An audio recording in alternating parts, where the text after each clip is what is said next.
안녕하세요. 오늘도 사연살롱을 찾아주셔서 감사합니다. 40대 초반 여성이에요. 언젠가 유명 연예인 부부가 TV에 나와서 인꼬부부로 사는 비결을 얘기한 적이 있어요. 결혼을 앞두고 궁합을 보러 갔더니 점쟁이가 두 사람은 서로 상극이라 결혼하면 하루가 멀다 하고 싸우다가 결국 이혼하게 될 거라고 그랬대요. 그 말에 오기가 생겨서 보란듯이 잘 살아야겠다 다짐했다나요.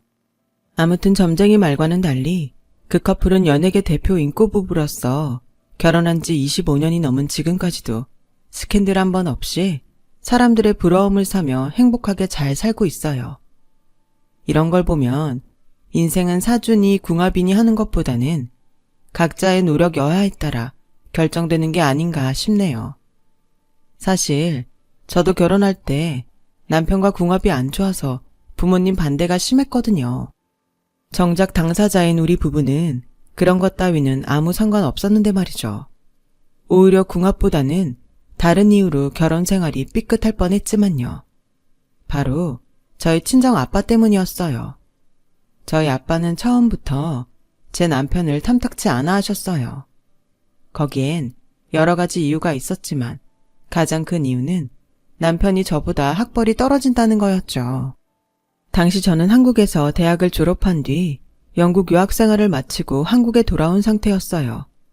아빠는 학위만 따면 바로 강단에 서는 줄 알고 있던 터라 제게 한껏 기대하고 있던 때였죠.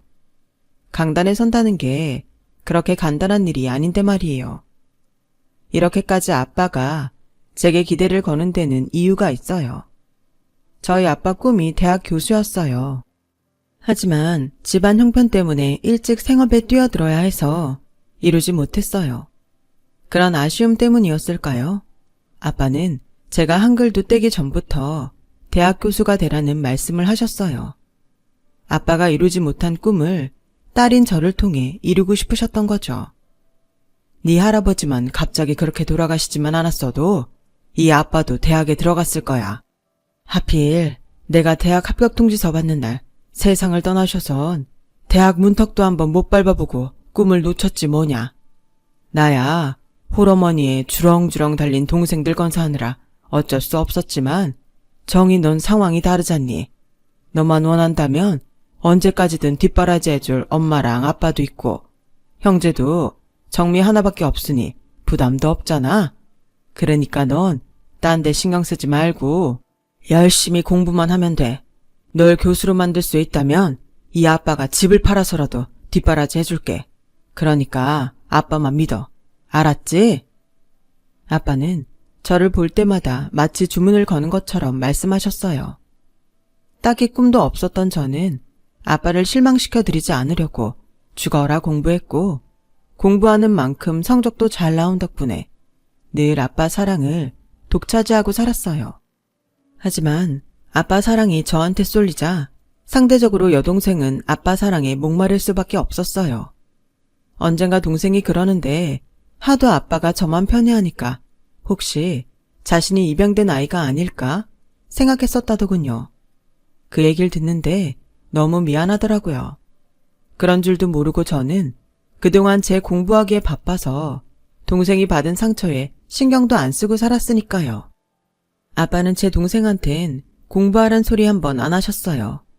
제 학교 성적은 소수점까지 따지고 과외 선생은 물론 학원 강사진까지 아빠가 직접 만나보시고 결정할 정도로 꼼꼼히 챙기셨으면서요. 오죽하면 동네에서 저희 아빠를 두고 강남 엄마 치맛바람 뺨치는 성산동 바지바람이라고 했겠어요. 아빠의 이런 열성적인 서포트 덕분에 저는 초중고 내내 1등을 놓치지 않았고 27년 전 아빠가 합격증까지 받아보고 다녀보지도 못했던 그 대학에 합격할 수 있었어요. 제 입학식 날 아빠는 붉어진 눈시울로 캠퍼스 곳곳을 둘러보셨어요. 할아버지가 거에게 빚을 남긴 채 돌아가시지만 않았다면 마땅히 자신의 모교가 됐을 대학을 부록을 한참 넘긴 후에야 찾아왔으니 마음이 어떻겠어요. 그 모습을 보는데 어찌나 마음이 아프던지 저도 울컥하더라고요. 그렇게 아빠가 꿈에 그리던 대학에 입학한 저는 입학 후 처음 맞는 학교 축제에 아빠를 모시고 갔어요. 당시 최고의 인기를 누리던 가수의 공연도 함께 보고 저희 과에서 하는 1일 주막에도 모시고 가서 막걸리에 파전도 함께 먹었어요. 그날 아빠는 기분이 좋으셨던지 얼큰하게 취하셔선 술값의 10배가 넘는 돈을 지불하셨어요. 만약 제가 말리지 않았다면 지갑에 든 돈을 다 꺼내주셨을지도 몰라요. 이후에도 아빠는 매년 저희 학교 축제 때마다 찾아오셨어요. 학생들보다 더 들떠선 마치 잃어버린 청춘을 만난 듯 축제를 즐기셨죠. 그 바람에 저는 동기들 사이에서 파파걸로 불리게 되었어요. 4년 내내 아빠랑 학교 축제에 오는 사람은 저뿐이었으니까요. 하지만 제가 해외에서 대학원을 다니는 바람에 더 이상 아빠와 함께 대학 축제에 갈 일은 없었어요. 한국에 돌아온 이후 저는 선배가 하는 영어학원에서 잠깐 아르바이트를 했던 적이 있는데 거기서 남편과 만났어요. 제가 맡았던 주말반엔 직장인이 주로 수강했는데 남편도 그중 하나였죠. 남편은 지각이나 결석 한 번 없이 늘 제일 먼저 강의실에 들어왔어요. 학구파인가 보다 했는데 얘기를 들어보니 꼭 그런 것만은 아니더라고요. 실은 저희 사무실에서 제 학벌이 제일 떨어져요. 다들 명문대 아니면 적어도 인서울 4년제는 졸업했는데 저는 소위 말하는 지잡대거든요. 처음 입사 면접을 보는데 면접관이 제가 나온 대학을 보더니 어디에 있는 대학이냐고 묻더라고요. 그리곤 옆자리 면접관한테 이런 대학 들어봤어? 전문대인가? 이러더라고요. 이력서엔 분명 학사라고 명시돼 있는데도 말이에요. 전에 다니던 회사 사장님 추천으로 형식상 면접만 보면 된다고 해서 갔던 건데 기분이 팍 상하더라고요. 뭐 들어가 보니 그런 분위기가 이해는 되더라고요. 회사에 저 외인 지잡대 출신은 하나도 없거든요. 심지어 카이스트 출신도 있어요. 그러니 어쩌겠어요. 학번은 안 돼도 죽어라 노력해서 업무 능력은 따라잡아야죠. 솔직히 실무는 걱정이 없는데 제가 영어가 취약이라 이러고 있는 거죠. 얘기를 들어보니 남편은 공고 출신 엔지니어더라고요. 한국에서 일을 할 땐 상관없지만 업무상 해외 파견도 자주 나가야 해서 영어가 필수였죠. 대학에서 합격 통지 전화를 받았을 때 진짜 하늘을 날 듯이 기뻤어요. 사실 제가 공고 출신이라 대학은 꿈도 못 꾸고 살았거든요. 성적도 그저 그랬고 집안 형편이 어려워서 돈을 벌어야 했으니까요. 고3 때 실습 나갔던 회사 사장님이 정규직으로 채용해 주셔서 취업은 남들보다 빨랐어요. 사장님 도움으로 회사에 다니면서 대학도 다닐 수 있었고요. 졸업 후엔 더 좋은 회사에 들어가서 해외 경험도 쌓으라고 지금 다니는 회사로 보내주셨어요. 아빠가 일찍 돌아가셔서 저한테 사장님은 아빠 같은 존재죠. 그런 분이 제게 기대를 하는데 제가 어떻게 대충 할 수 있겠어요. 죽어라 해서 기대에 부응해야죠. 그래서 영어 실력 좀 늘려보려고 기를 쓰고 학원에 나오는 거예요. 사실 저도 영어 공부하기 정말 싫어요. 남편의 솔직한 모습에 왠지 믿음이 가더라고요.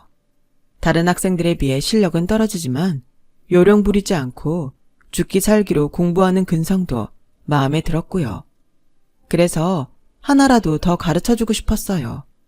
그러다 보니 밖에서 따로 만나는 일도 종종 있었고 자연스럽게 연인관계로 발전하게 된 거죠. 문과인 저와는 정반대 분야 사람이라 평소 대화 주제도 많이 다르고 사물을 보는 관점도 많이 달랐지만 인연이 되려고 그런 건지 다르다는 게 불편하거나 싫기보다는 신기하고 신선해서 좋더라고요. 계산력이 떨어지는 저와 달리 계산과 공간 인지력도 좋아서 도움도 많이 받을 수 있고요. 하지만 앞에서 말씀드린 것처럼 저희 아빠는 제 남편을 마음에 들어하지 않았어요.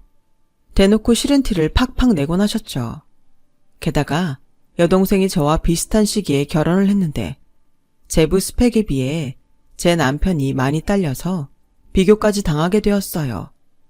사실 재부는 제 맞선 상대였는데 제가 부모님 몰래 남편과 연애를 하던 중이라서 여동생을 대신 내보냈는데 성향이 잘 맞았는지 결혼까지 이어지게 된 거예요.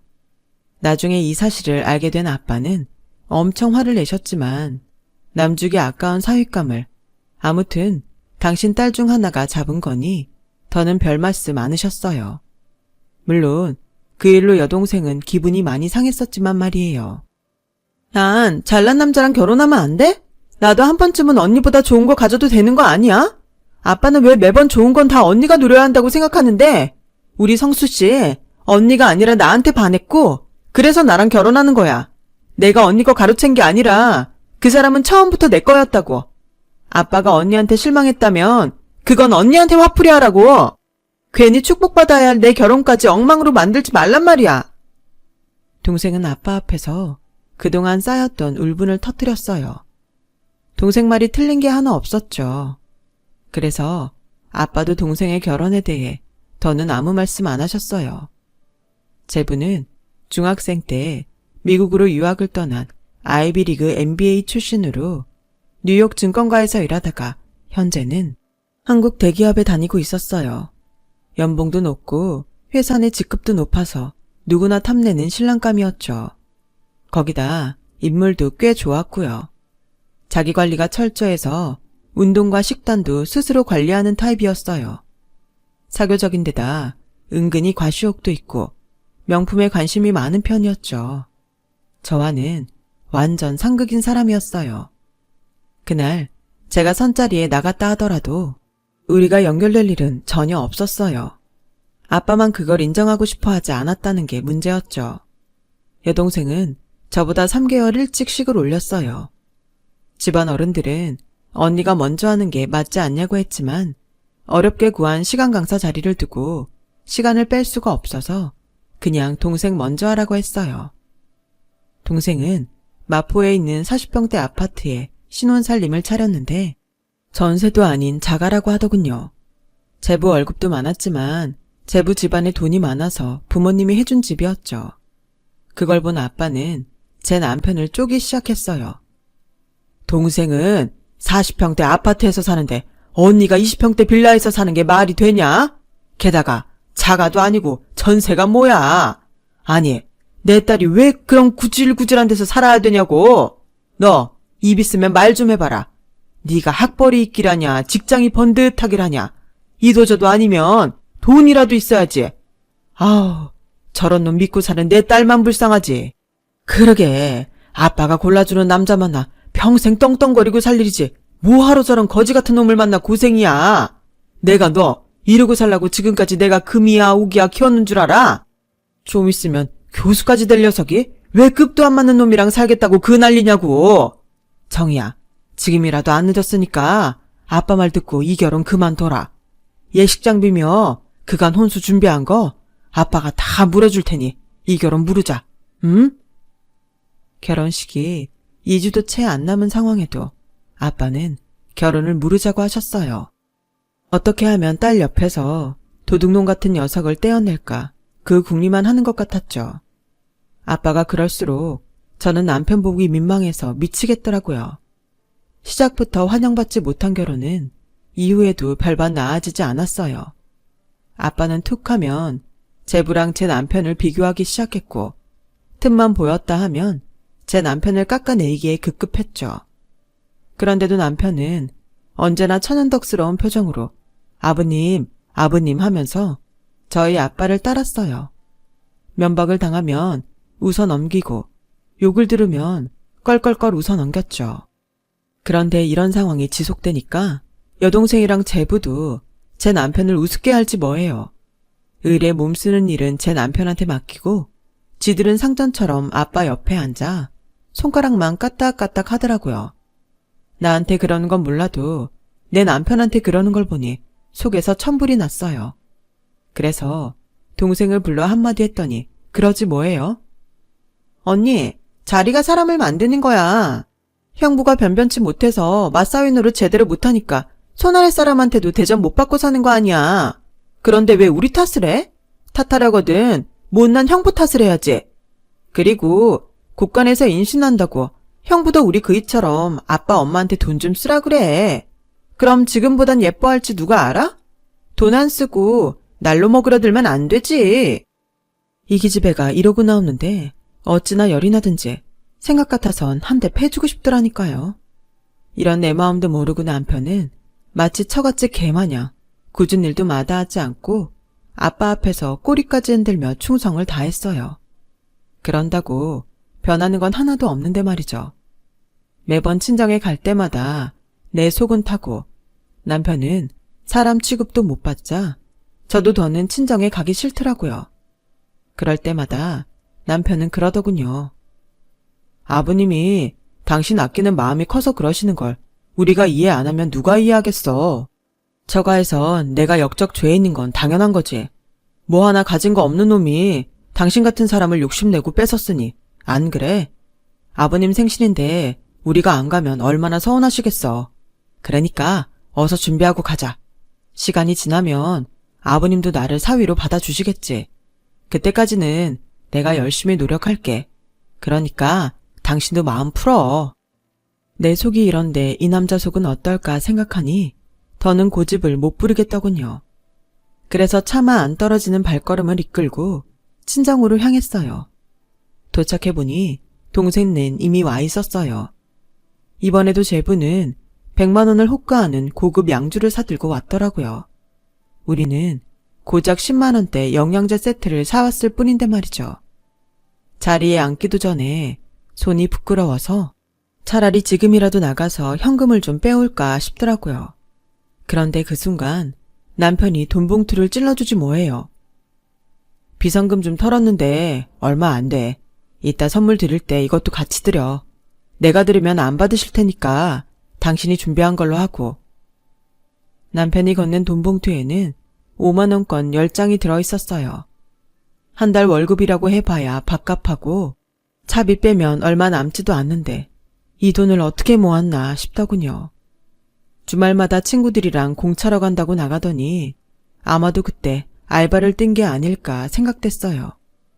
어렵게 모은 돈 장인한테 내밀면서도 정작 자신 돈이란 소리 한번 못하고 내 뒤에 서 있는 남편을 보니 내가 이 남자한테 무슨 짓을 하고 있나 참담하기 그지없더라고요.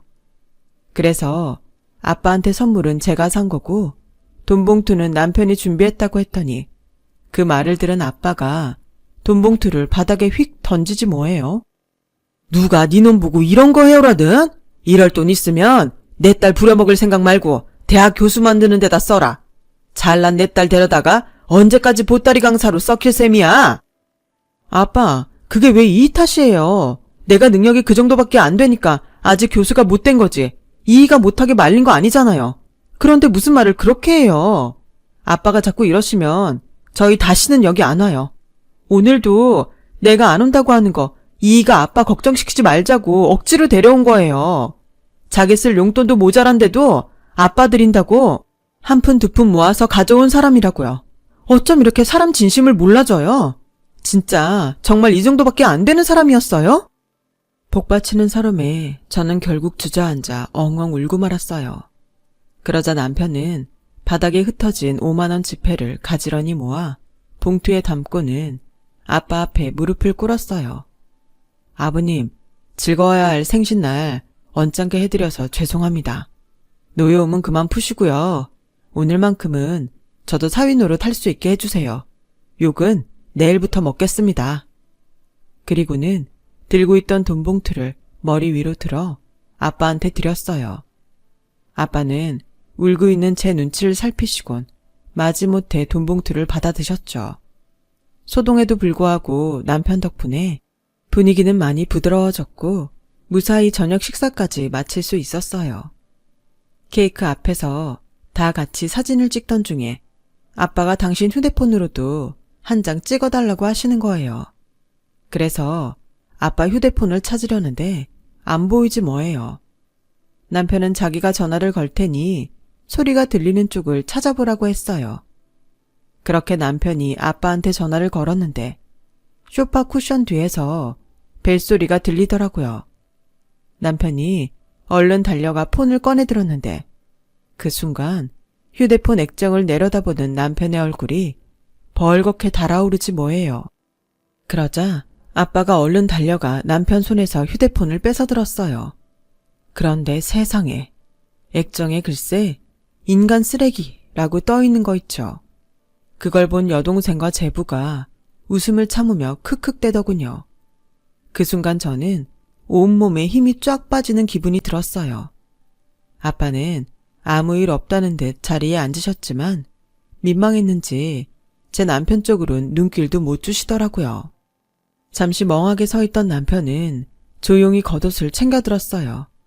그리고는 싸늘하게 굳은 표정으로 다가와 아빠한테 말했어요. 그동안 아버님 사회가 되려고 저 엄청 노력했습니다. 저도 욕먹으면 가슴 아프고요. 아랫사람들 앞에서 면박당하면 귀가 빨개질 정도로 창피합니다. 그래도 오죽하면 아버님이 나한테 이러실까 참고 또 참았는데요. 이제 더는 못하겠습니다. 제가 아무리 노력해도 아버님한테 저는 인간 쓰레기일 뿐이니까요. 앞으로는 죽어도 이 집에 발들일 일이 없을 겁니다. 이 사람은 아버님 딸이니 제가 말리진 못하겠지만 앞으로 태어날 아버님 손주는 절대로 볼 수 없을 겁니다. 남편은 주먹을 부르르 떨며 집을 나갔어요. 저도 바로 남편을 뒤따라 달려나갔지만 남편은 이미 가버리고 없었어요. 그래서 저는 다시 집으로 들어가 아빠한테 소리쳤어요. 아빠, 어쩜 그럴 수가 있어? 아무리 그이가 싫어도 그렇지 어떻게 사위를 인간 쓰레기라고 저장할 수 있냐고.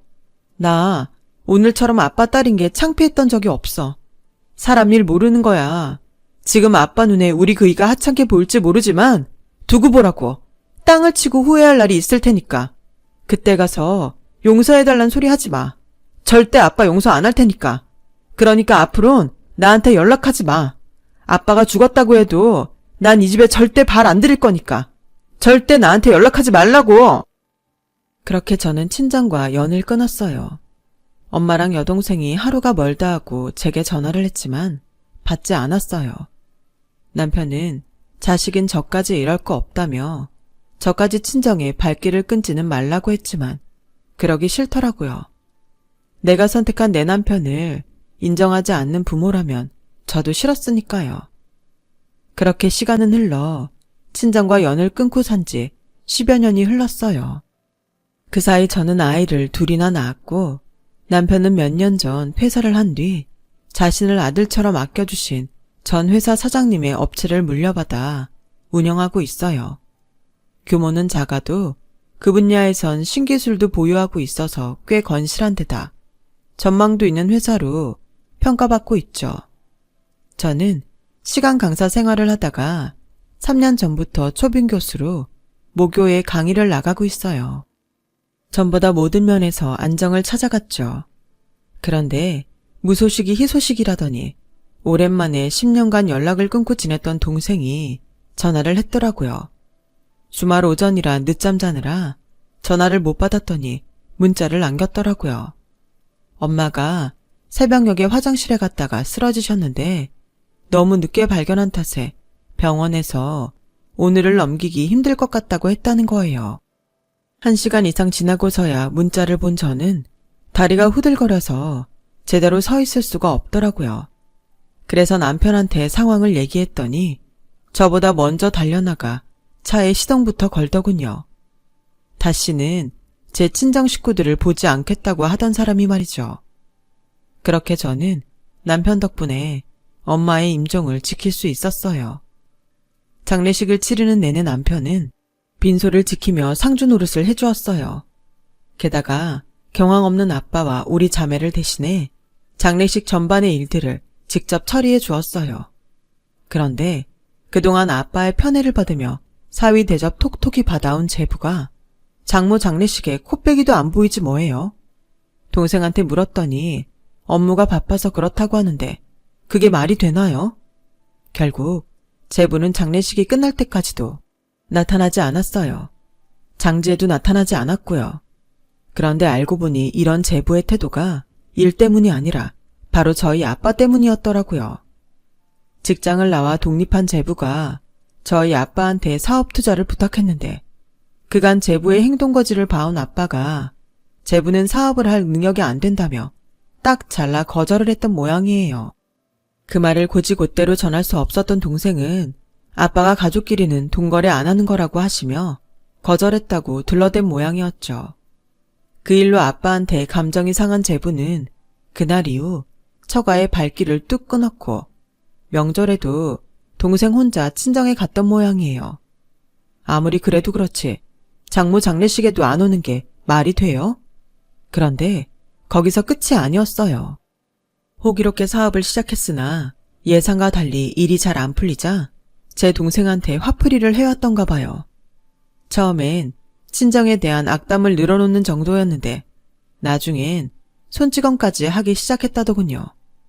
하루는 아빠가 손주들 보러 동생 집에 찾아갔는데 아파트 주차장에서 제부가 동생한테 손찌검을 하고 있던 거예요. 아빠는 달려가서 제부를 혼내자 제부가 오히려 화를 내며 그러더래요. 마트에서 물건을 사도 하자 제품은 AS를 해주는데 장인어른은 이런 하자투성이 딸을 저한테 떠넘기고 미안하지도 않으세요?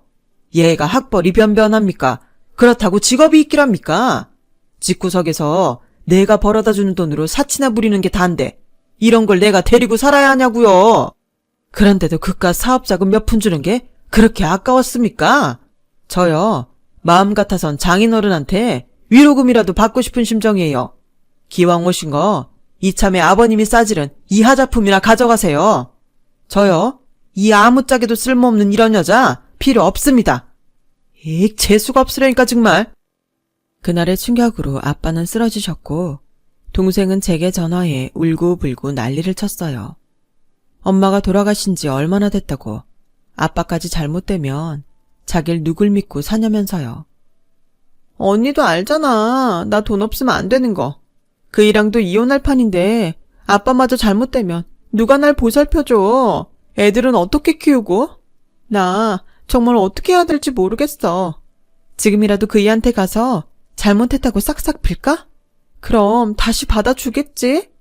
아빠한테 말해서 사업자금 좀 얻어가면 그이도 나 받아주겠지? 나 어떡해 정말. 나이만 먹었지 철딱선이 없는 소리를 하는 동생을 보니 한심했어요. 이번엔 그렇게 막는다 쳐. 그 다음엔 어쩔 건데? 제부가 난리칠 때마다 아빠 돈 끌어가 박을래? 돈 다 떨어지면 그땐 어쩔 건데? 제발 생각 좀 하고 살아. 너나 제부나 인간 되려면 한참 멀었어. 니들이 벌어서 일어설 생각을 해야지. 어떻게 아빠 재산 끌어다 쓸 생각부터 할 수가 있어? 그러면서 자식들 보기 창피하지도 않니? 애들 생각해서라도 제발 정신 차려. 돈 필요하면 파출을 뛰든 식당에서 김밥을 말든 네 손으로 벌었어. 너무 화가 나서 지르긴 했지만 언니 입장에서 걱정이 태산이었어요. 다행히 아빠는 며칠 뒤 퇴원을 하셨고 동생은 이혼을 하게 되었어요. 그리고는 아이들과 함께 친정에 들어가 살게 되었죠. 이런 사정을 들은 남편은 저 몰래 동생한테 연락을 했던 모양이에요. 자식 키우고 살려면 직장이 있어야 하지 않겠냐며 남편 회사에 나와서 일을 해보라고 말이죠. 바로 정규직을 시켜주긴 어렵고 일단 비정규직으로 일하다가 능력을 인정받으면 그땐 정규직 전환을 해줄 테니 열심히 해보라고요. 그렇게 동생은 저희 남편 회사에서 일을 하게 되었고 동생이 회사에 나가 일을 하는 동안 아이들은 친정 아빠가 맡아주셨어요. 그렇다고 해서 육아를 도맡아 하신 건 아니고 애들이 유치원에서 돌아오면 밥 먹여서 학원 버스에 태워 보내는 정도였죠. 그 정도라도 해주시는 덕분에 동생은 회사 일에 전념할 수 있었어요. 전처럼 오가며 지내지는 않았지만 남편은 제 친정에 많은 도움을 주었죠. 그런데 얼마 전 남편 통장으로 거액의 돈이 입금된 거예요. 보낸 사람은 다름 아닌 아빠였어요.